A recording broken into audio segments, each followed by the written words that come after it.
Assalamualaikum warahmatullahi wabarakatuh. Alhamdulillah wa kafa. Wassalamu ala ibadil ladzina istafa. Amma ba'du. Jamaah pengajian Muhammad, kita kembali belajar kita tentang tafsir, masih ayat-ayat yang membahas tentang syariat perang dalam Islam. Ayat 193, Alhamdulillah minasyaitonir rajim, wa qatilu hatta la takuna fitnah wa yakuna dinu lillah. Dan perangilah mereka kembali kepada ayat mereka yang memerangi kamu dulu ya. Ayatnya kan yang memerangi kamu. Jadi mereka yang memerangi, siapa saja yang memerangi itu kita lagi bersikap bertahan, jangan ya. Karena mereka sudah memulai membuka perang dengan kita jangan lagi bersikap bertahan. Suatu saat daerah mereka itu, tempat mereka pun diserang, harus diserang. Mekah, kekuatan Mekah waktu Nabi Muhammad, Mekah dan sekitarnya pun 3 kali menyerang Madinah. Ya, jadi 3 kali menyerang Madinah. Lalu apa? Ya, setelah itu Mekah diserang. Ya, Mekah diserang. Jadi 6 tahun, hampir 7 tahun setelah Mekah menyerang Madinah, baru Mekah direbut. Diserang. Itulah waqatiluhum, dan perangilah mereka. Yang dimaksud perangi itu serang mereka, serang. Ya. Jadi hampir 7 tahun, ya, hampir 7 tahun, ya, paling tidak 6 tahun ya, setelah Mekah menyerang Madinah. Ya, penyerangan pertama perang Badar, penyerangan kedua perang Uhud, penyerangan ketiga perang Ahzab. Ketika perang Ahzab itu, daerah Irak, kota-kota kecil atau kampung-kampung yang berada di Jazirah Arab itu ya, berada seputar Mekah itu bergabung semua. Kampung perkampungan kafir, daerah-daerah kafir ya, kayak kita kecamatan lah gitu ya. Waktu perang Ahzab itu bergabung semua, bergabung mereka yang kafir itu, makanya disebut Ahzab itu perang gabungan suku-suku bergabung menyerang Madinah. Penyerangan itu gagal, secara psikologi kalah mereka. Nah, Rasulullah memang orang jenius ya dalam menata perang. Beliau jenius. Jadi Mekah itu, sekitar Mekah itu diserang, yang dulu mereka bergabung dengan Mekah menyerang Madinah. Karena ayat ini ya, waqatiluhum, perangilah mereka.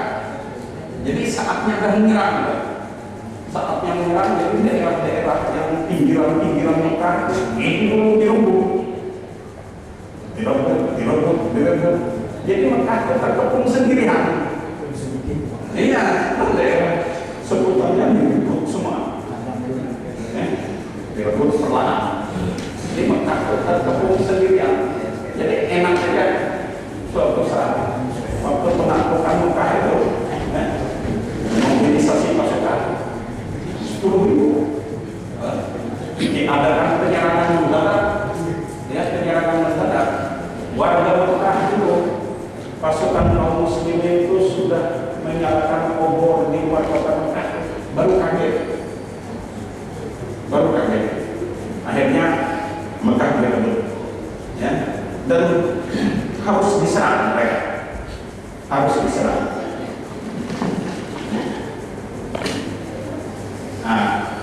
pada tahun 6 Hijrah Rasulullah itu mengirim surat ke raja-raja, ya, raja-raja di dunia yang dikenal beliau, yang dikenal, yang diketahui, ya. Di antaranya yang dikirimi surat itu Kaisar Romawi, ya, Kaisar Romawi dikirimi surat, ya. Hampir Kaisar Romawi itu masuk Islam, cuma apa, pembantu-pembantunya, menteri-menteri dan pembantu-pembantunya, pendeta-pendeta menolak, hampir dia masuk Islam. Dulu kajian kita saja itu hari awal-awal menceritakan itu subuh, ya, ada. Kemudian apa? Ya. Setelah surat itu dikirim, diterima Kaisar Romawi, ya, apa, hampir dia masuk Islam, cuma tidak jadi. Surat juga dikirim ke Kaisarnya Persia, Kaisar Persia, dikirim dengan ajaran mengirim dakwah, nanti dakwah melalui surat, dakwah melalui surat. Ternyata oleh Kaisar surat itu sobek, malah pembawa surat itu dibunuh, ya, pembawa surat itu dibunuh. Tindakan itu sudah melanggar peraturan hukum internasional, sudah melanggar aturan hukum, ya. Berarti dengan sikap itu menyatakan, menandakan menantang perang, sama menantang perang, ya, dengan sikap itu sama menantang perang, ya. Karena sudah melanggar tatanan internasional. Di zaman Nabi itu yang hukum internasional berlaku pada waktu itu, siapapun perutusan, dia perutusan dari musuh yang bebuyutan, kalau dia menjadi perutusan harus dihormati, dilindungi, tidak bisa. Itu udah hukum. Karena akhirnya membawa surat itu, surat disobek, membawa surat itu dibunuh, sama dengan menantang perang, ya, sama menantang perang. Nah, sempat Nabi mengirim Khalid bin Walid ke Irak waktu itu masuk Persia, di bawah Persia, sempat mengirim Khalid bin Walid, tapi tidak lama, hanya sebentar, kemudian Khalid oleh Nabi ditarik. Makanya waktu mengirim Khalid ke sana, Khalid membawa daging sejenis biawak, ya, sejenis biawak itu daging itu cerita dari Nabi ini. Lalu Nabi ditawari, Nabi tidak selera, karena Nabi saya ini selera saya selera Arab, hewan-hewan Arab, ya, baru dia andaikan misalkan ada daging kerbau pun tidak selera, karena itu kan gak hidup di Arab, ya. Kalau sapi mau makan gitu ya. Artinya ini. Nah, dalam sejarah negara yang masih sebagai negara yang di zaman Nabi itu menyatakan artinya perang dengan Nabi itu hanya dua, Iran dengan Romawi,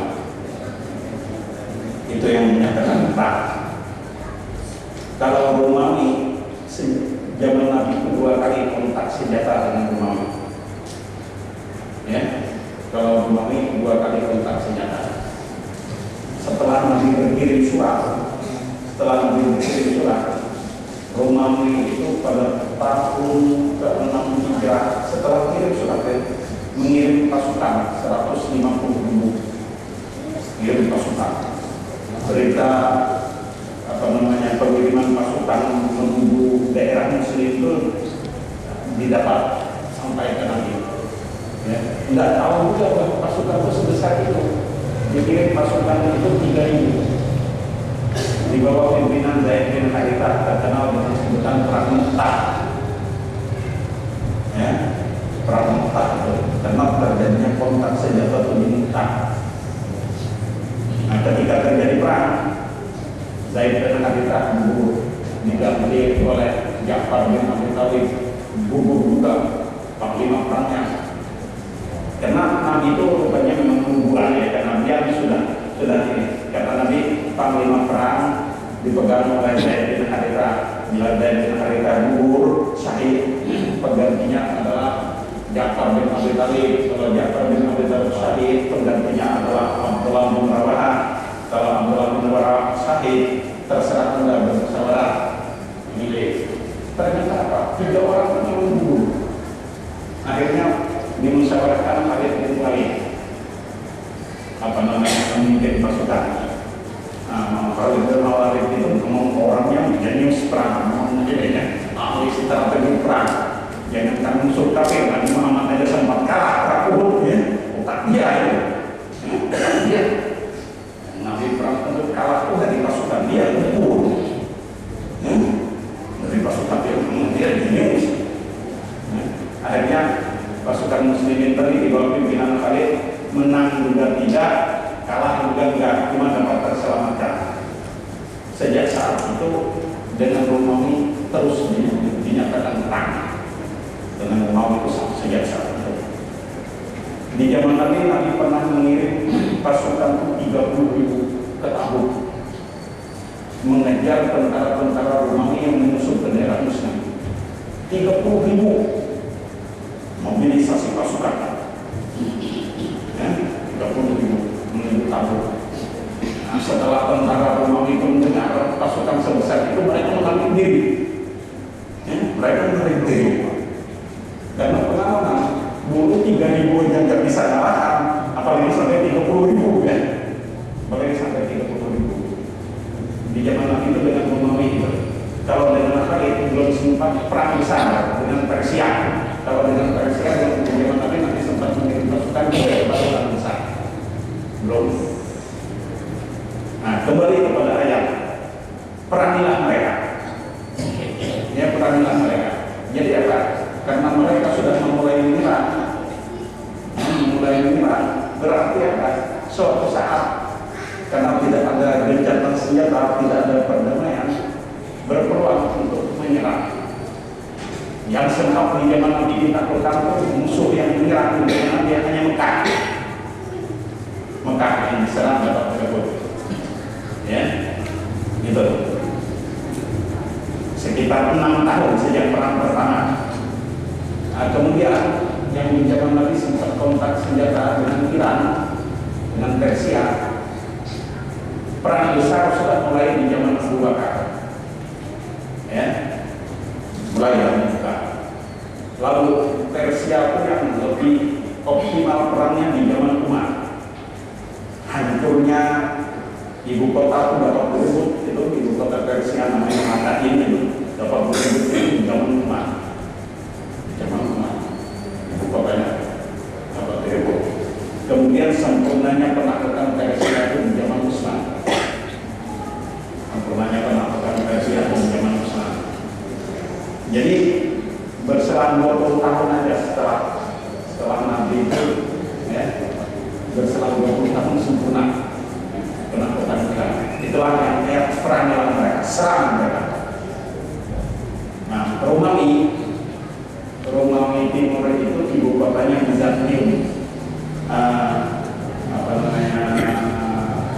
Romawi Timur itu dikenal dengan disebut Bizantium atau ibu kotanya Konstantinopel. Ya.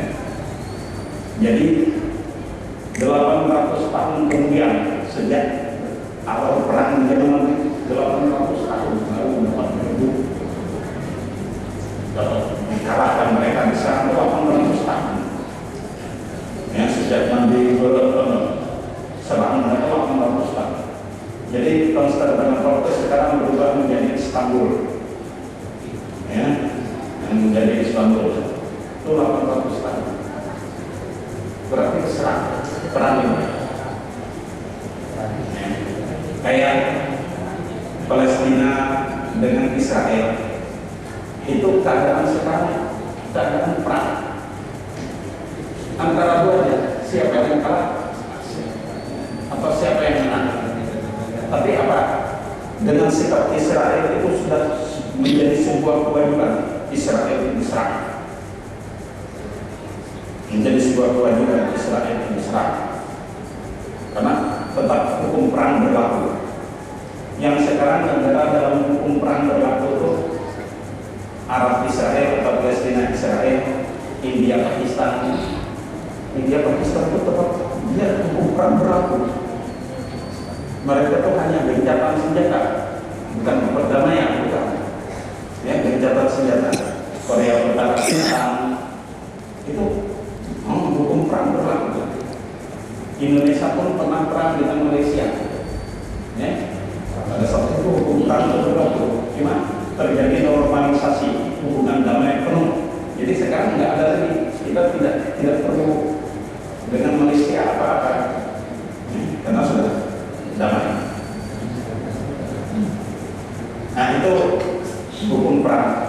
Di zaman Nabi itu Nabi pernah kontak hubungan dengan negara Habasyi, sekarang Ethiopia. Negaranya Kristen, masyarakatnya Kristen, ya Kristen. Itu karena mereka tidak menyerang kaum muslim, Nabi tidak menyerang. Nah, mereka tidak melakukan penyerangan, tidak menganiaya kaum muslim, malah ketika kaum muslim hijrah mereka tampung, mereka lindungi. Tidak, Nabi tidak pernah menginstruksikan mereka sebesar. Tidak, mereka kafir harus Islam. Ethiopia itu Kristen, ya, Kristen. Romawi, yang Romawi itu juga negaranya beragama Kristen, agama negara malah Kristen. Ya, malah pusat-pusat kegiatan Kristen di sana.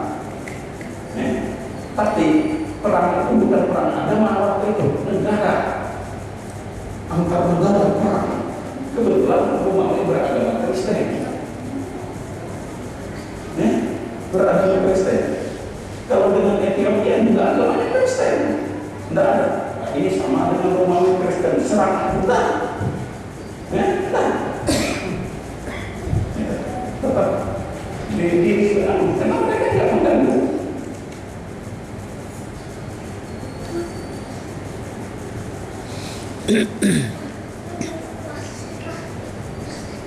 Waqatilul hatta la takuna fitnah, dan perangilah mereka itu, serang mereka itu, taklukkan mereka itu, ya, taklukkan mereka itu, ya, sehingga tidak ada lagi fitnah,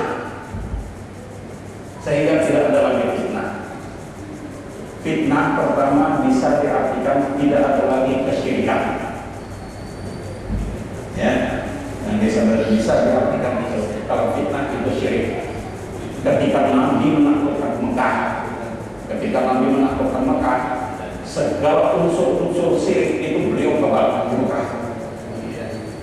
Masuk Masjidil Haram, berhala ini berhala dihancurkan, simbol penghancuran terhadap sebagai bukti penghancuran terhadap simbol-simbol syirik. Malah Nabi mengirim beberapa sahabat ke perkampungan di luar Mekah, di sekitar Mekah, untuk apa?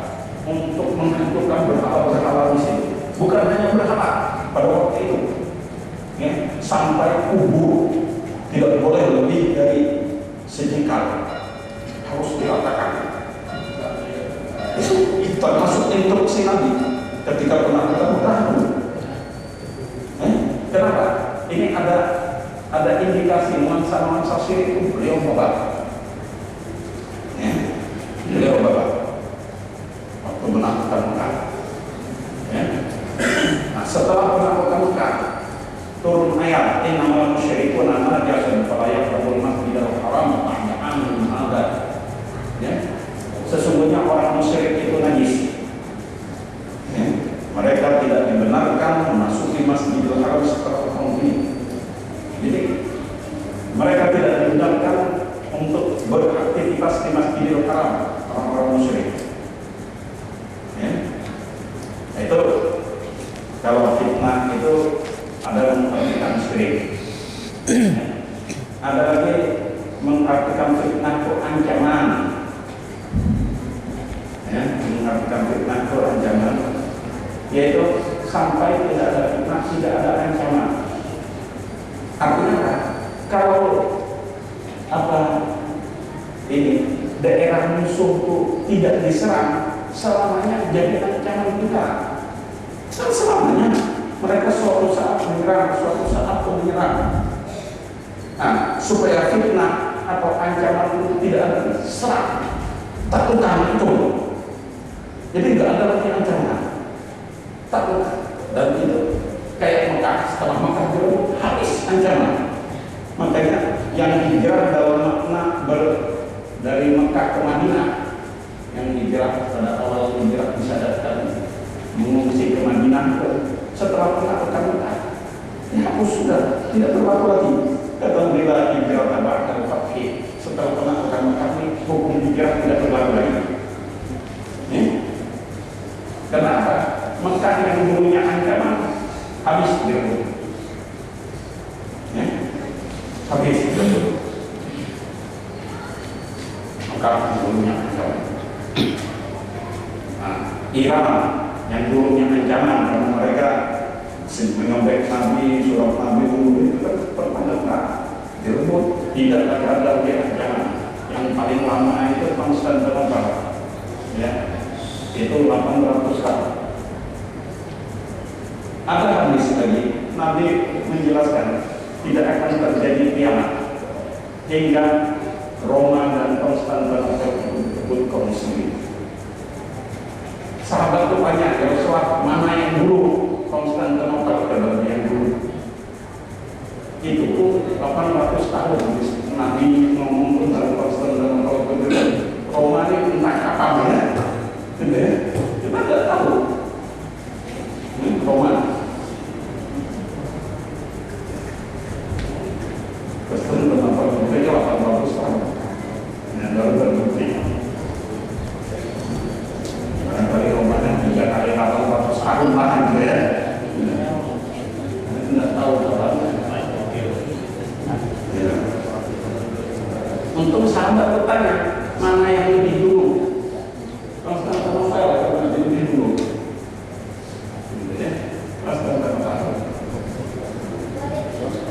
Nah, itu yang tidak ada lagi fitnah, tidak ada lagi ancaman. Ya? Karena kalau mau mengancam, tidak ada solusi lain. Mereka harus diserang, ditaklukkan mereka. Diserang, ditaklukkan. Wa yakuna dinu lillah. Dan selain tidak ada lagi ancaman, sehingga ketaatan itu hanya semata-mata untuk Allah. Maksudnya ketaatan itu semata-mata untuk Allah. Setelah daerah itu direbut, maka apa? Daerah itu harus tunduk kepada aturan-aturan agama. Daerah harus tunduk. Jadi hukum-hukum tata negara, pengelolaan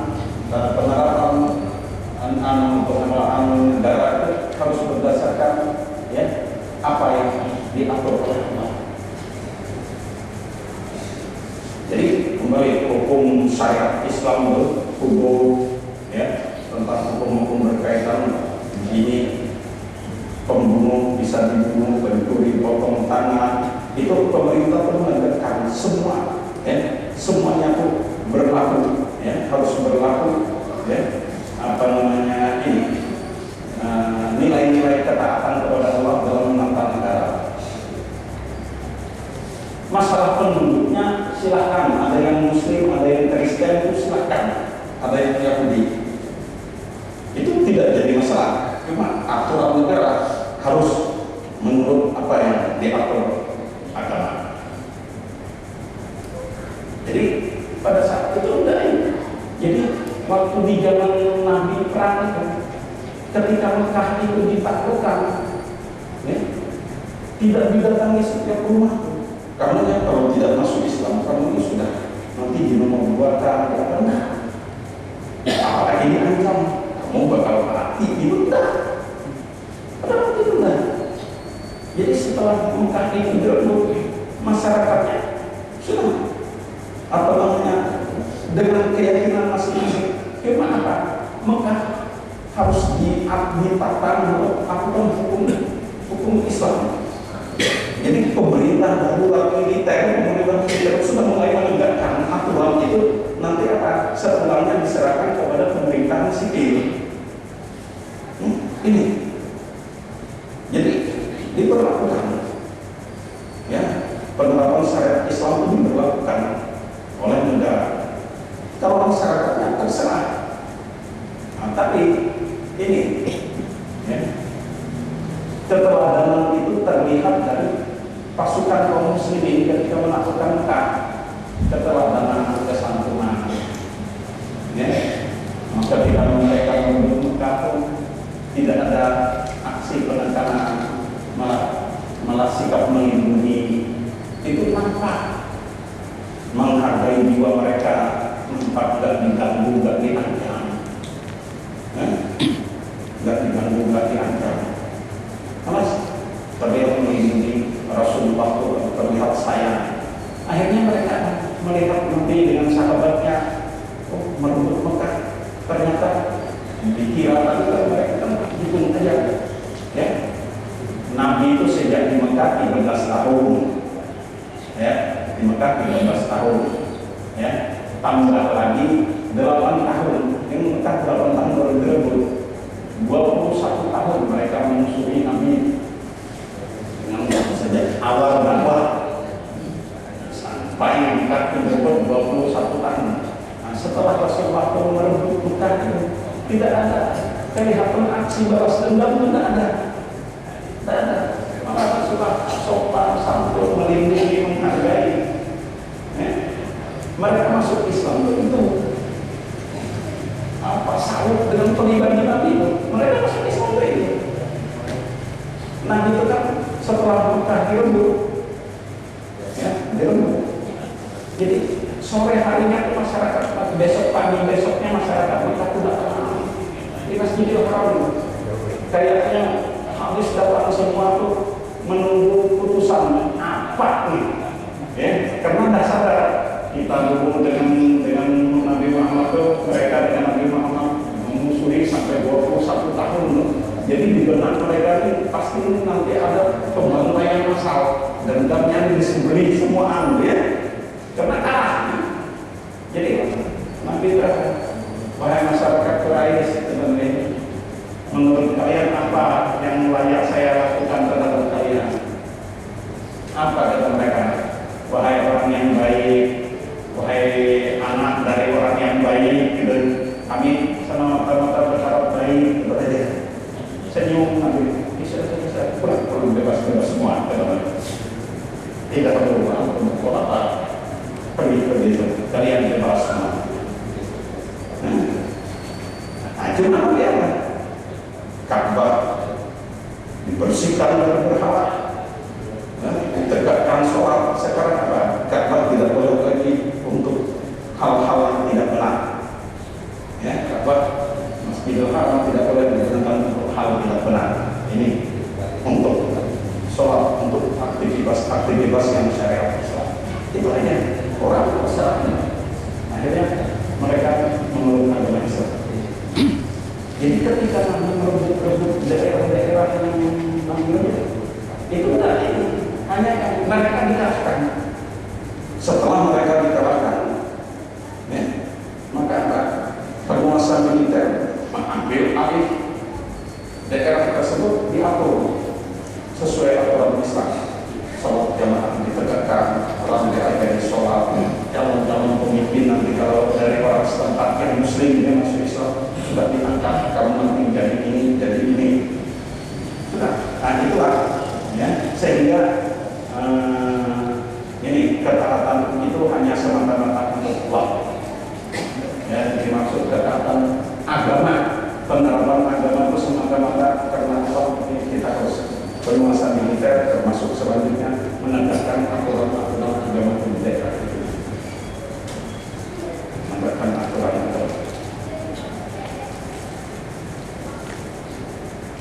Ketika para sahabat menaklukkan yang di zaman Abu Bakar itu, yang sekarang ada daerah Syam, Syam itu sekarang Syria, Yordania, Lebanon, Palestina, Israel, itu daerah Syam. Itu mayoritas ada penduduk Arab beragama Nasrani. Penduduk Arabnya beragama Nasrani. Ketika daerah itu direbut, daerah itu direbut, yang beragama Nasrani itu tidak diganggu, malah Abu Bakar itu ketika mengirim pasukan mengingatkan, kamu nanti menyerang daerah di situ banyak penduduknya beragama Nasrani. Kata Abu Bakar, Nabi pun pernah berpesan begitu kepada para pasukannya bila masuk ke daerah Nasrani. Kamu ingat, jangan dihancurkan gereja mereka.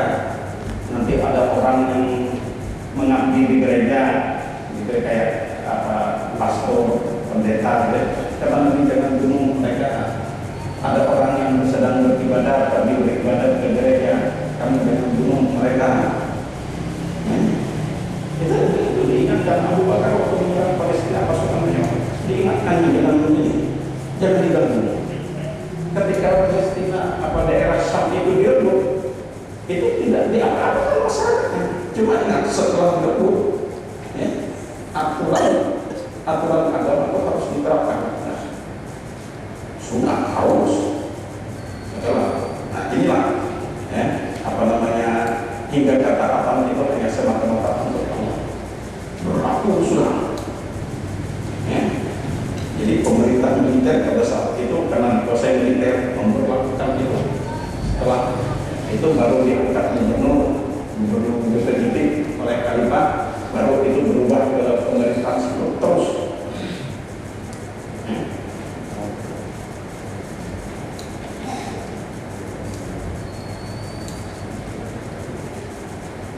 Pak ingin tahu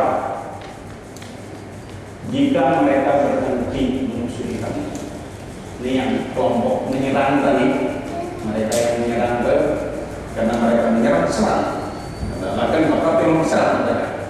Pak ingin tahu jika mereka berhenti menyatakan tidak lagi perang, tidak ada lagi perang. Maksudnya membuat perdamaian, menyatakan menghentikan perang. Diterima. Kalau mereka kafir itu, meskipun mereka kafir, lalu mereka mengusulkan ada perdamaian, gencatan senjata, menghentikan perang, itu diterima. Tidak boleh juga. Nabi pernah gencatan senjata sulhul Hudaybiyah, perdamaian Hudaybiyah dengan Mekah itu pernah. Tahun ke-6 Hijrah pernah perdamaian Hudaybiyah, perang itu dihentikan. Berarti dengan Mekah tidak lagi dinyatakan perang. Cuma 2 tahun kemudian Mekah mengkhianati. Jadi gitu 2 tahun kemudian Mekah mengkhianati. Itu karena pengkhianatan itulah Nabi secara mendarat menyerang Mekah. Mengkhianati. Boleh, artinya sebuah peperangan itu dihentikan boleh dengan memunculkan perdamaian, perdamaian. Kayak Mesir itu ada perjanjian PBB dulu dengan Israel, kan itu ada, itu sudah sebuah perdamaian. Kalau itu ada peluang itu tidak apa-apa. Baik tahu. Fala udwana illa 'alal zalimin. Maka tidak ada permusuhan lagi dinyatakan. Kalau mereka menghentikan perang berarti permusuhan itu dinyatakan terhenti. Permusuhan dinyatakan berakhir. Illa 'alal zalimin, kecuali terhadap orang-orang zalim. Terhadap orang-orang zalim. Maksudnya, kalau ada yang berlaku zalim, kezalimannya itu baik mengkhianati perjanjian atau sengaja membuat dan menyatakan perang lagi, daerah-daerah lain menyatakan perang, maka kita boleh lagi dibenarkan lagi untuk berperang dengan mereka. Kita dibenarkan untuk berperang dalam Islam perang itu terkomando. Dalam Islam itu perang itu terkomando. Dan dalam Islam, jadi pemerintah itu ya, menurut para ulama fikih, sezalim pemerintah itu, ya. Kalau sudah seruan jihad, pemerintah seruan jihad wajib taat, wajib taat. Kalau dia menjalankan jihad itu, walaupun pemerintah itu zalim, walaupun pemerintah itu misalkan pernah memenjara kita, menghukum kita secara tidak adil, gitu ya, kita merasa dirugikan, merasa apa, ya, hanya secara pribadi. Tapi kalau sudah menyerukan jihad, kita dia berdaya apa, kita harus tahan. Ibnu Taimiyah itu berapa kali dijebloskan pemerintah ke penjara tatkala seruan jihad, malah dia yang habis-habisan mendukung jihad, gitu ya. Pemerintah waktu itu pemerintah di Syria itu diserang tentara Afghanistan. Nah, ini bedanya kita menyikapi jihad. Ada lagi ini yang kasus-kasus bunuh diri, ya, kasus-kasus bunuh diri, ya, serangan-serangan bunuh diri, ya, itu apa namanya, di dalam Islam itu indikasi itu ada, cuma ada dalam perang benar, terjadi itu dalam perang, ya, terjadi itu dalam perang, itu ada. Kalau dia di luar perang tidak ada. Yang kasus-kasus bunuh diri, ya, kayak bom bunuh diri, bomnya sendiri mati, ya. Dalam Islam itu ada, itu pun dalam perang. Yang kedua, keputusan untuk melakukan itu memang sudah keputusan komandan, mungkin keputusan komandan, karena perhitungan militer harus memang kayak ini. Nah, perhitungan militer, ya. Ketika perang Yarmouk itu di akhir pemerintahan Abu Bakar, di awal pemerintahan Umar. Nah, dan itu jadi perang Yarmouk, tentara kaum muslimin itu ada sekitar 40.000, berhadapan lebih dari 200.000 tentara Romawi. Kemudian ini perang itu hanya satu arah berhadapan, jadi tidak ada lagi taktik perang itu membuka di front lain. Jadi benar-benar satu arah berhadapan, lalu ini bertemu. Nah, karena tangguhnya pertahanan Romawi, ya, pertahanan Romawi, lalu Khalid bin Walid itu sudah dengan para sahabat petinggi-petinggi militer itu sudah merundingkan ini perlu ada yang pasukan pertama yang membedah, ya, yang membedah diperlukan 1.000 orang, di antara 40.000 itu 1.000 orang, dan dalam perhitungan militer yang 1.000 orang ini pasti mati semua, tidak ada yang hidup, ya, pasti mati semua, tidak ada yang hidup. Ternyata ya, ketika berkecamuk perang, memulai perang, disiapkan 1.000 orang, malah yang ikut ambil bagian yang 1.000 itu Ikrimah, putranya Abu Jahal. Ikrimah, ya, ikut, ya, Abu Jahal. Tatkala perang dimulai, yang 1.000 itu menerobos, ya, menerobos. Ternyata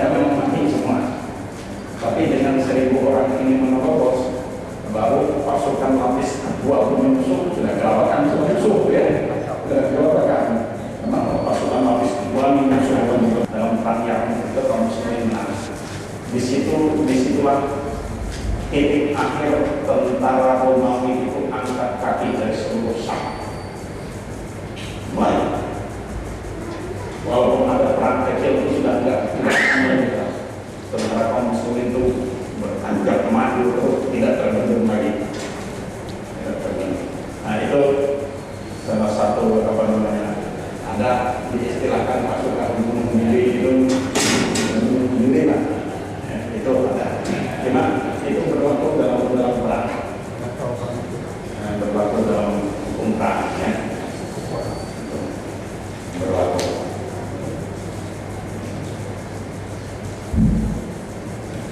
Ya, ada pertanyaan silakan. Ya.